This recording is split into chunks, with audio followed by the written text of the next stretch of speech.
वालेकुम।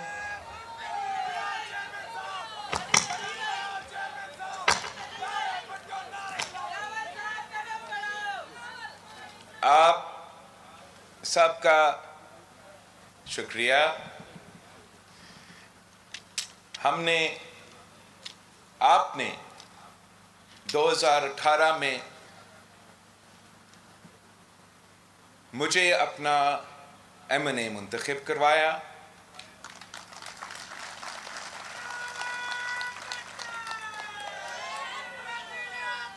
और मैं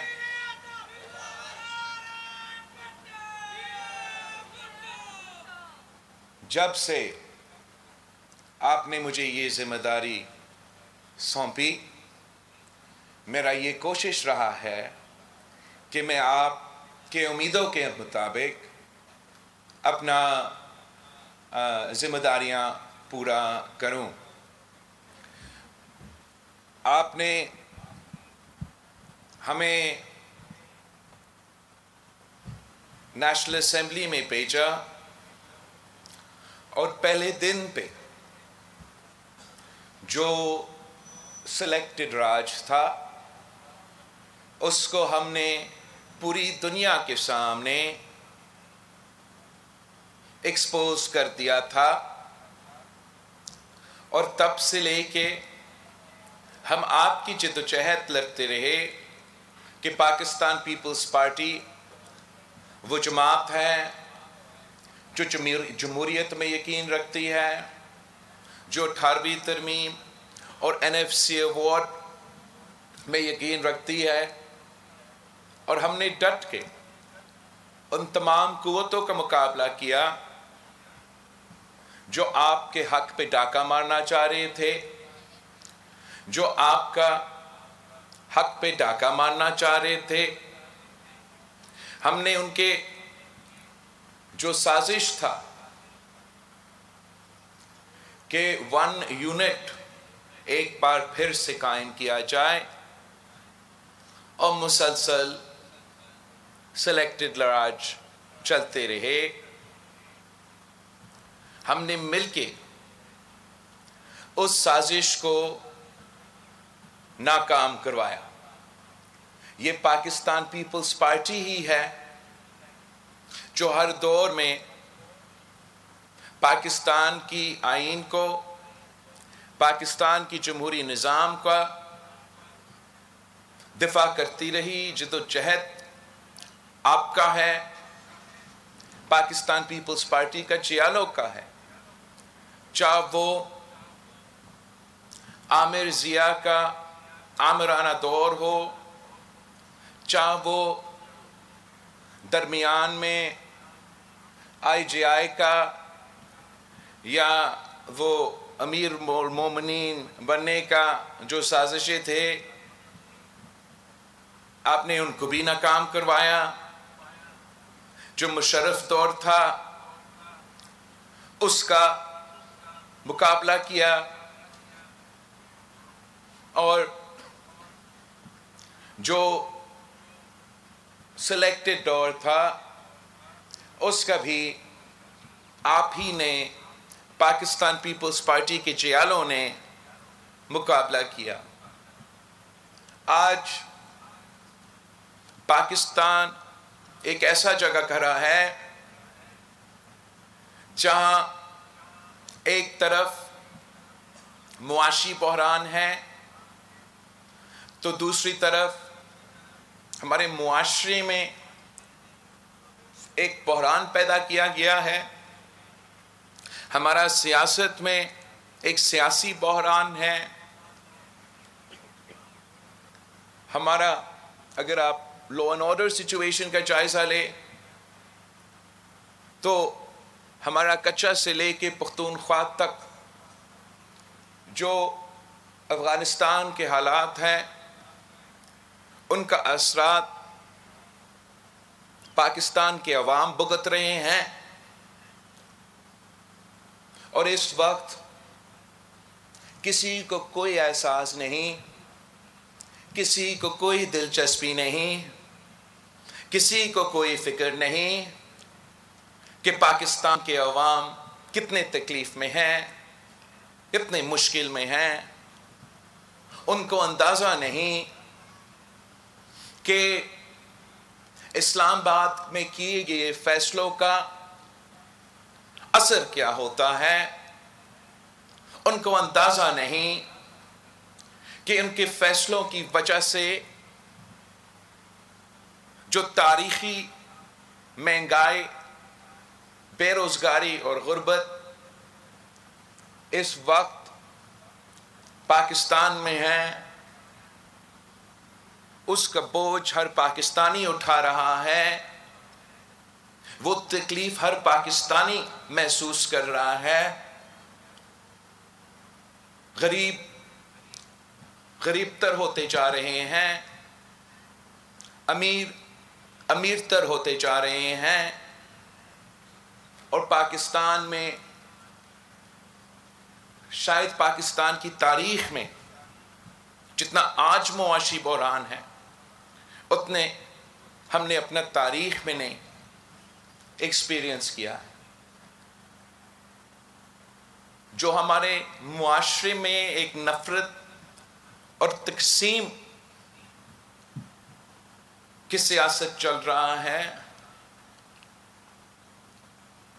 उसका असर भी पाकिस्तान के हर घर तक पहुंच रहा है। ये गाली गलोच की सियासत से शुरू होते हुए हम जाती दुश्मनी की सियासत पर पहुंच चुके हैं। आप जिन्होंने MRD का वक्त देखा, आप जिन्होंने IJI और अमीर उल मोमिनीन का दौर देखा, आप जिन्होंने मुशर्रफ का दौर देखा, आपसे ज्यादा किसको मालूम है कि जो आज पाकिस्तान में ये नफरत और सियासत और ये जाती दुश्मनी की सियासत की वजह से जो हो रहा है वो कितना गलत हो रहा है। जो आज समझता है कि उनका मुखालिफ के साथ किया जा रहा है, उनको जानना चाहिए कि कल उनके साथ यही होगा। किसी को कोई फिक्र नहीं कि इसका जो पॉलिटिकल इंस्टेबिलिटी है, ये किस तरीके से हमारा मुआशी इंस्टेबिलिटी के साथ जुड़ा हुआ है। और अगर ये तकसीम और नफरत की सियासत बढ़ता जाएगा तो पाकिस्तान का क्या नुकसान होगा, अवाम का क्या नुकसान होगा, वफाक को क्या नुकसान होगा, हमारे निज़ाम को क्या नुकसान नहीं होगा। किसी को कोई दिलचस्पी ही नहीं है, किसी को कोई फिक्र ही नहीं है कि वो जो दहशतगर्द के मुकाबले पीपल्स पार्टी के जियालों ने किए थे, वो दहशतगर्द तंजीमें जिन्होंने शहीद मोहतरमा बेनज़ीर भुट्टो को शहीद करवाया, वो दहशतगर्द तंजीमें जिन्होंने 18 अक्टूबर पे 2007 पे पाकिस्तान पीपल्स पार्टी के जियालों पे हमला करके आज तक पाकिस्तान में सबसे बड़ा जो दहशतगर्दी का वाकया था वो हमारा 18 अक्टूबर का सानिया कारसाज का था। वही दहशतगर्द तंजीमें जिन्होंने APS पे हमला किया, वही दहशतगर्द तंजीमें जिनको आपने कुर्बानियां देकर, पाकिस्तान के अवाम ने कुर्बानियां देकर, पाकिस्तान के पुलिस से लेकर सिपाहियों तक पाकिस्तान के शहरियों ने कुर्बानियां देकर उनको ख़त्म किए थे। पाकिस्तान की सरजमीन उन दहशतगर्दों में वो सलाहियत नहीं था कि वो फिर से इस किस्म के हमले करे। वो आज एक बार फिर सर उठा रहे हैं। और क्यों सर उठा रहे हैं? इसलिए हमने ये फैसला कर लिया बतौर इस रियासत, हमने ये फैसला कर लिया था कि जो कुर्बानियां हमारा मुल्क के अवाम ने दिए, उस पे कॉम्प्रोमाइज करके हम उन्हीं दहशतगर्दों से ना सिर्फ बात करेंगे, उनको दावत देंगे कि आए, वापस आए पाकिस्तान, अब बड़े बड़े तादाद में आबाद हो फाटा में। हमने दावत दी कि आए आए, कराची में बहुत ही जगह है, आप आए, इधर अपना घर बनाएं। हमने सोचा ही नहीं, जब हम काबुल जाके चाय पी रहे थे, कि हमारा इस फैसले के नतीजे में पाकिस्तान को क्या बोझ उठाना पड़ेगा। हमें अंदाजा ही नहीं था कि जो असला एक ज़माने में, जो हथियार एक ज़माने में अमेरिका अफ़गानिस्तान के तालिबान के ख़िलाफ़ इस्तेमाल कर रहे थे, वो एक दिन पाकिस्तान में रहने वाले पाकिस्तान के दहशतगर्द तंजीमें के पास वही हथियार होंगे। और इन हालात में मैं आपसे पूछता हूं, क्या आप मुतमिन हो पाकिस्तान की सियासतदानों से, पाकिस्तान की सियासी जमातों से, पाकिस्तान की हुकूमत से, कि इन हालात में क्या कर रहे हैं? जैसे आपने हर बार मुश्किल वक्त में हादसे, बड़े बड़े हादसे होने के बाद आपको यह जिम्मेदारी दिया जाता है कि अब आप आए संभाल पाकिस्तान को। टूट गया मुल्क, आए संभालो पाकिस्तान को। जल गया मुल्क, आए संभालो पाकिस्तान को। इस दफा हम इंशाअल्लाह ताला पाकिस्तान को पहले से बचाएंगे। इंशाअल्लाह ताला फरवरी 8 को पाकिस्तान के अवाम एक नया सोच चुनेंगे, एक ऐसा सोच जो पाकिस्तान को, पूरा पाकिस्तान को इन तमाम मसाइल का मुकाबला ना सिर्फ करेंगे मगर इंशाअल्लाह ताला फतह हासिल करेंगे। पाकिस्तान के अवाम इंशाअल्लाह ताला फरवरी 8 को हमेशा के लिए इस नफरत और तकसीम की सियासत को दफन करेंगे। इंशाअल्लाह ताला हम ऐसे हुकूमत बनाएंगे जो अवामी हुकूमत होगा, जो अवाम का नुमाइंदगी करते हुए पाकिस्तान को मुआशी बहरान से निकालेंगे, पाकिस्तान के सियासी और आईनी बहरान से हम निकालेंगे, और जो दहशतगर्दी का एक बार फिर सर उठ रहा है, इंशाअल्लाह ताला मैं उस सर को काटूंगा।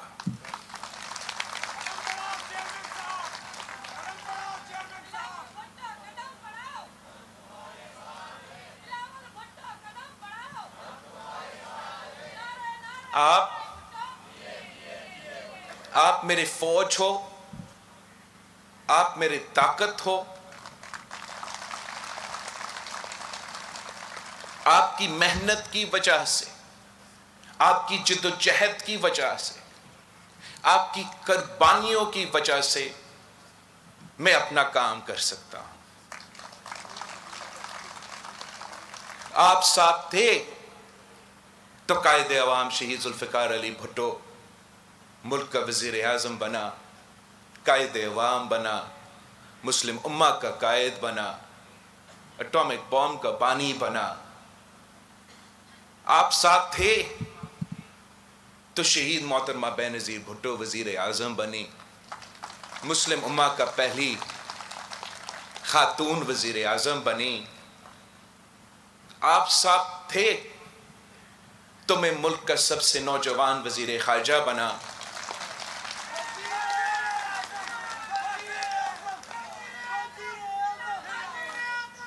आप साथ देंगे तो इंशाअल्लाह ताला मैं मुल्क का नौजवान वजीर आजम बनूं।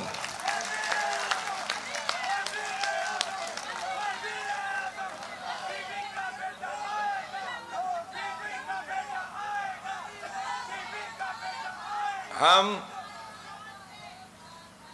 समझते हैं कि हमारा मुकाबला किसी सियासी जमात से नहीं है, हमारा मुकाबला किसी सियासतदान से नहीं है, हमारा मुकाबला इस महंगाई, गुर्बत और बेरोजगारी से है, जिसकी वजह से मेरा आवाम पिस रहे हैं। और हमारे ऊपर ये फर्ज है, हम तो ये नहीं सोचते कि इमरान खान वजीर आज़म रहा तो उसने अपने हल्का में क्या किया, या शहबाज शरीफ वजीर आज़म रहा तो अपना हल्का में क्या किया। हम तो जवाब गरी खुदा बख्श को देते हैं।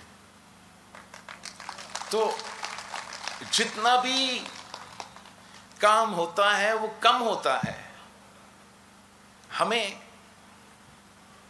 गरी खुदा बख्श को जवाब देना है। अगर मैं शहीद मोहतरमा बेनज़ीर भुट्टो का कहता कि बीबी मैंने आपकी लड़कानों में सफाई का निज़ाम शुरू किया, तो बीबी कहती कि 9 देरों में, मेरे रत्तो देरों में ये काम कब शुरू होगा।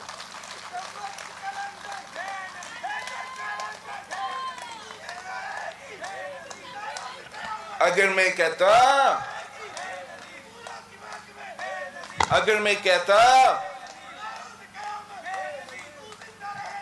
बस, अगर मैं कहता कि बीबी मैंने तो मुफ्त दिल का इलाज शुरू करवाया लड़काना, मैंने तो SIUT का मुफ्त डायलिसिस का निज़ाम शुरू करवाया लड़का, तो बीबी कहती कि मेरा खंबर शिदात कोट को आप भूल चुके हो। अगर मैं कहता कि बीबी मैंने तो ये बस सर्विस शुरू करने की कोशिश की, तो वो कहती कि क्या ये बलोचिस्तान के बॉर्डर से शुरू होते हुए सखर तक पहुंचते ही आपने सिर्फ लड़काना और रत्तो-देरों के दरमियान ही काम किया। अगर हम कहते कि बीबी हमने तो लड़कानो शहर में जो नुकसान हुआ था, जो गटर का पानी चलता था, जो सड़कें नहीं होते थे, उनको हमने सही कर दिया, तो वो कहती कि शिदात कोट का क्या कसूर है। तो हमने जवाब गरी खुदा बख्श को देना है। मैं मानता हूं कि जो काम आपने किया वो, अगर जिस हल्का से शहबाज शरीफ वजीर आज़म बना, अगर उसने वजीर आज़म बनने के बाद एक भी ऐसा काम किया, आप मुझे बताएं। अगर आप मियां वाली को उठाएं, जहां से वजीर आज़म इमरान खान रहा, और एक भी काम दिखाएं, तो आपको नहीं मिलता। हम तो कहते कि बीबी आपने कैडेट कॉलेज खोला, तो हमने औरतों के लिए कैडेट कॉलेज खोले हैं। तो ज़रूर खुश होती, मगर मैंने और काम करना है। हमारे यहाँ भी सैलाब हुए, बलूचिस्तान में भी सैलाब हुए, साउथ पंजाब में सैलाब हुए, साउथ पख्तूनख्वा में सैलाब हुआ। तो आज भी सैलाब मुतासरीन चाहे सिंध में हो, चाहे बलूचिस्तान में हो, चाहे पख्तूनख्वा में हो, चाहे जनूबी पंजाब में हो, वो सब मुश्किलात का सामना कर रहे हैं। वो सब आज तक तकलीफ में है। मैं अपना काम से तो मुतमन नहीं हूं, मगर अगर आप मेरा काम का कंपैरिजन कर ले कि मैं तो वजीर खारजा था, वजीर आजम कोई और था, इमरान खान साहब के दौर में भी सैलाब आए, तब वो वजीर आजम था। पाकिस्तान की तारीख में कितने सैलाब आए, ये पहली दफा है पूरी दुनिया में, ये पहला एग्जाम्पल है जहां हुकूमत सैलाब मुतासरीन को घर बना के दे रहे हैं और साथ मालिकाना हुकूक दे रहे हैं। ये तो, और 2 लाख घर इस तरीके से बनना, ये दुनिया में सबसे बड़ा रिकंस्ट्रक्शन का मंसूबा है। ये सुस्त रवि का शिकार है। इंटरिम गवर्नमेंट की वजह से मालिकाना हकूक शायद आजकल नहीं मिल रहा है। मगर आज भी आप मुझे बताएं, जब खान साहब वजीर आजम था और सैलाब आया, उसने एक घर बनाया। वजीर आजम शहबाज शरीफ साहब था, शायद इक्का दुक्का जगह में घर बने होंगे, मगर इस स्केल पे नहीं बने। और आपके अपना बलूचिस्तान, पंजाब, पख्तूनख्वा आज तक बेघर है। वो सैलाब मुतासरीन जिनका सिंध में आहिस्ता तो सही लेकिन घर बन रहे हैं, तो हम भी चाहते हैं कि हम मजीद काम करें। हम चाहते हैं कि हम घर घर रोजगार पहुंचाएं। और हमने देखा कि जब भी आपने ये काम शुरू किया तो कोई न कोई अदालत पहुंच जाता है और कोई न कोई रुकावट डाल देता है। तो बताया जाता है कि पता नहीं कितने हजार, मगर मैं तो मुतमिन नहीं होऊंगा जब तक हम घर घर रोजगार नहीं पहुंचा सकते। मगर और हमारा तो कोशिश ही यही होगा। दूसरी जमातें को देखिए, इनका कोशिश क्या होगा। वो रोजगार देने के बजाय हुकूमत में आके रोजगार छीनते हैं। हम में और दूसरे सियासी जमातों में और दूसरे सियासतदानों में फर्क ये है कि अगर हम जिद्दोजहद करते हैं तो आपके लिए, कुर्बानियां देते हैं तो आपके लिए, काम करते हैं तो आपके लिए, वो तो सिर्फ अपने लिए सोचते हैं। सियासत करते हैं तो अपने लिए, काम करते हैं तो अपने लिए, और अवाम के बारे में नहीं सोचते। मैं समझता हूं कि अगर फरवरी 8 के इलेक्शन पे एक बार फिर इस मुल्क को चौथी बार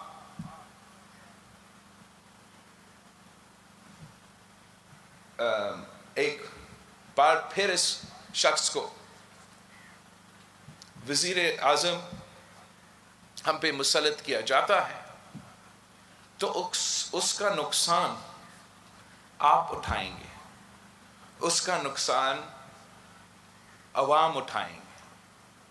आपने मेरे आवाज बनकर, मेरा नुमाइंदे बनकर घर घर पहुंचना है, मेरे पैगाम पहुंचाना है, मेरा मंशूर पहुंचाना है, पाकिस्तान पीपल्स पार्टी को कामयाब करवाना है, ताकि हम ऐसे हुकूमत बनाएं जो आपका हुकूमत हो, जो अवामी राज हो, जो किसानों, मजदूरों, नौजवानों का हुकूमत हो, ना कि वो पुराने सियासतदानों का पुराना सियासत का हुकूमत हो।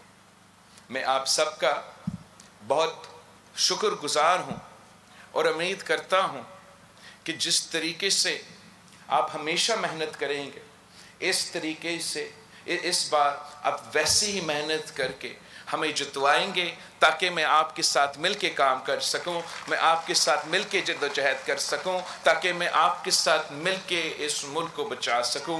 जिए भुट्टो। सब्सक्राइब करें और बेल दबाएं ताकि कोई खबर रह न जाए।